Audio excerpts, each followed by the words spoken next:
আসসালামু আলাইকুম ওয়া রাহমাতুল্লাহ। সম্মানিত দর্শক, আশা করি সকলেই ভালো আছেন। দাজ্জাল সিরিজের আজকের পর্বে আমরা জানার চেষ্টা করব দাজ্জালের বাহন কেমন হবে। অর্থাৎ হাদিস থেকে আমরা দাজ্জালের বাহন সম্পর্কে কি কি বর্ণনা পাই, তাই আজকে আমাদের আলোচনার বিষয়। দর্শক, রাসূল কারীম সাল্লাল্লাহু আলাইহি সাল্লামের হাদিস থেকে আমরা জানতে পারি যে দাজ্জাল মাত্র 40 দিনে সারা পৃথিবী ভ্রমণ করবে এবং পৃথিবীর প্রতিটি মানুষকে সে ধোঁকা দিবে। শুধুমাত্র মক্কা এবং মদিনার মধ্যে সে প্রবেশ করতে পারবে না এবং মক্কা মদিনার মধ্যে যারা অবস্থান করবে তাদেরকে দাজ্জাল ধোঁকা দিতে পারবে না। এছাড়া দাজ্জাল সারা পৃথিবীর প্রতিটি শহর, প্রতিটি গ্রাম, প্রতিটি মহল্লা, প্রতিটি বাজার, হাট ঘাট সব জায়গায় দাজ্জাল যাবে এবং মানুষদেরকে ধোঁকা দিবে। তাহলে দাজ্জাল যদি এত দ্রুত পৃথিবীর প্রতিটি স্থানে পৌঁছাতে চায়, তাহলে তার অবশ্যই একটি দ্রুত যাত্রার বাহন প্রয়োজন হবে। আর এই বাহনটি কেমন হবে, হাদিসে এর কিছু বর্ণনা রয়েছে। রাসূল কারীম সাল্লাল্লাহু আলাইহি সাল্লাম একটি হাদিসে বলেন যে দাজ্জালের গতি হবে বাতাসে চলা মেঘের মতো। অর্থাৎ বাতাসে মেঘ যতটা দ্রুত চলে, ঠিক ততটা দ্রুতই দাজ্জাল চলতে থাকবে। আরো কয়েকটি দুর্বল হাদিস থেকে আমরা জানতে পারি যে দাজ্জাল একটি বাহনে করে চলাচল করবে এবং সেটি হবে একটি বিশাল আকৃতির গাধা। এখন দাজ্জালের এই গাধাটি কতটা বড় হবে এ সম্পর্কে কয়েকটি বর্ণনা পাওয়া যায়। একটি বর্ণনা থেকে আমরা জানতে পারি যে দাজ্জালের গাধাটি এতটা বড় হবে যে তার এক কান থেকে আরেক কানের দূরত্ব হবে 70 কদম।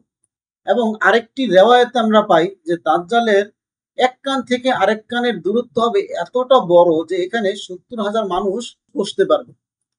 দেখুন, দুইটা বর্ণনা পেলাম। একটি পেলাম যে একটি কান থেকে আরেক কানের দূরত্ব 70 কদম, আরেকটি বর্ণনা পেলাম যে 70,000 মানুষ এখানে থাকতে পারবে। এই সম্পর্কে কিন্তু আরেকটি বর্ণনা রয়েছে, সেটি হলো যে দাজ্জালের এক কানের যে ছায়া থাকবে, অর্থাৎ কোন একটি জিনিসের ছায়া যেমন মাটিতে পড়ে, এই এক কানের ছায়া যতটুকু জায়গা বিস্তৃত থাকবে এতটুকু জায়গায় প্রায় 70,000 মানুষ দাঁড়াতে পারবে। দেখুন, এই যে গাধার আকৃতি সম্পর্কিত যতগুলো হাদিস আমরা জানলাম সবগুলো কিন্তু দুর্বল হাদিস, একটিও সহিহ হাদিস নয়। এবং এই হাদিসগুলোতে কিন্তু দাজ্জালের এই গাধা সম্পর্কে আরো বর্ণনা রয়েছে, যে বলা হয়েছে দাজ্জালের এই গাধাটি এতটা দ্রুতগামী হবে যে তার এক পা, অর্থাৎ একটি কদম যদি সে একটি শহরে দেয়, আরেক কদম সে আরেক শহরে দিবে। অর্থাৎ তার গতিটা অনেক দ্রুত হবে এবং কি এই গাধাটি যখন চলবে তখন তা বজ্রপাতের মতো আওয়াজ করতে থাকবে। অর্থাৎ মানুষ আতঙ্কিত হয়ে পড়বে এই বাহন চলার শব্দ। হাদিস বিশারদগণ এই হাদিসটাকে এভাবে ব্যাখ্যা করেন যে দাজ্জালের সাথে হয়তো কোনো গাধা থাকবে না, হতে পারে এটা আধুনিক যুগের কোনো অত্যাধুনিক বাহন হতে পারে এটা কোনো ফাইটার জেট কিংবা কোনো যুদ্ধ বিমান, যেগুলো চলাচলে অনেক শব্দ হয় এবং খুব দ্রুত চলতে পারে। এমন কিছুই দাজ্জালের কাছে থাকতে পারবে। আমরা কিতাবুল ফিতান থেকে অনেকটা আন্দাজ করতে পারি যে দাজ্জালের যে বাহন আছে এই বাহনটি হয়তো কোনো ফ্লাইং সুসার্স হবে। এই ফ্লাইং সুসার্স কি, এই সম্পর্কে আমরা পরবর্তী একটি লেকচারে জানার চেষ্টা করব। তবে এতটুকু বলতে পারি যে এই ফ্লাইং সুসার্স মূলত এমন দ্রুত গতি সম্পন্ন এক বাহন, যা বর্তমান বিশ্বে যত বাহন রয়েছে, যত এয়ারপ্লেন অথবা যত ফাইটার জেট রয়েছে, এই সব কিছুর চাইতে অনেক দ্রুতগামী। অর্থাৎ এই বাহনটি শব্দের চাইতেও এবং আলোর চাইতেও বেশি দ্রুত চলতে পারবে। হতে পারে এমন কিছু, তবে এটা নির্দিষ্ট নয় এবং এটা আমরা নিশ্চিত করে বলতেও পারি না। যেহেতু রাসূল কারীম সাল্লাল্লাহু আলাইহি ওয়াসাল্লাম দাজ্জালের এই বাহন সম্পর্কে নিশ্চিতভাবে কিছু বলে যাননি, সুতরাং আমরা এটা বলতে পারি না। যতগুলো হাদিস আমরা পাই গাধা সম্পর্কিত, যে দাজ্জালের বিশাল এক গাধা থাকবে, যেহেতু আমরা জানি দাজ্জাল বিশাল আকৃতির একটি মানুষ হবে। তামিমদারি রাদিয়াল্লাহু তাআলা আনহু হাদিস থেকে স্পষ্টভাবে এটা জানা যায় যে দাজ্জাল বিশাল আকৃতির এক মানুষ।